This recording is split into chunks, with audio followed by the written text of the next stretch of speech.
La dernière fois que la RDC a battu le Sénégal en compétition officielle, c'était en 1968 à la CAN. C'était il y a tellement longtemps, genre c'était 8 ans après nos deux indépendances. La dernière fois que la RDC a battu le Sénégal en compétition amicale, c'était en 1969. C'est-à-dire c'était il y a tellement longtemps qu'à l'époque, ils ne nous ont pas battus à Kinshasa, hein, c'était encore Léopoldville. C'est juste une dinguerie, mais après tout ça, c'est nous les maîtrisables. 56 ans qu'ils ne nous ont pas battus, hein, mais c'est nous les maîtrisables. Nous, le Sénégal, nous cherchons notre 3e qualification d'affilée à la Coupe du Monde, hein, après 2018, 2022, et là on va chercher pour 2026. La seule et dernière fois que la RDC a été qualifiée à la Coupe du Monde, c'était en 1974. À l'époque, il ne s'appelait même pas RDC, c'était le Zaïre.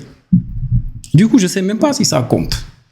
Je ne sais pas ce que les textes de la FIFA disent. Je vous dis, hein, appelez-moi mauvais perdant, tout ce que vous voulez. Si on perd ce match, je fais un recours officiel à la FIFA pour leur dire, écoutez, si un joueur il fraude sur son âge ou bien sur son nom, il y a sanction. Il est suspendu. Pourquoi ça devrait passer pour un pays? C'est pas normal.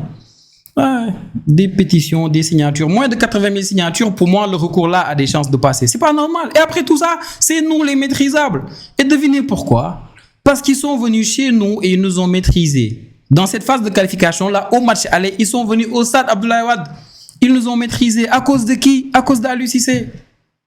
Aliou Cissé, il a du sang sur les mains. Il a du sang sur les mains. On avait Habib Diarra qui était exceptionnel avec Strasbourg. On a fait Ismaël Sarr qui jouait très bien sur les côtés. Sadio Mané était certes blessé, mais sur le terrain, tu avais du Iliman Ndiaye, tu avais du Nicolas Jackson, tu avais derrière ce qu'il vous fallait, un Niakhaté, Kalidou Koulibaly, Mendy dans les buts. Et Aliou Cissé, à domicile contre la RDC, il a décidé de mettre Habib Diarra piston droit. Ismaël Sarr, piston gauche. Voilà. Les Congolais, n'attrapez pas ma veste après le match. Je déconne, je donne juste un petit coup sur la ceinture.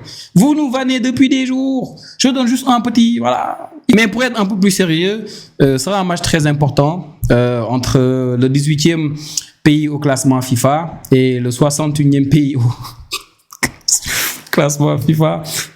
Non, vraiment, pour être un peu plus sérieux, vraiment très sérieux, on va commencer là l'avant-match. C'est un match important parce que Congo, ils ont pour moi une très belle colonne vertébrale. Tu as une équipe qui a presque 80 à 90% des joueurs de ce 11-là qui sont dans les grands championnats européens.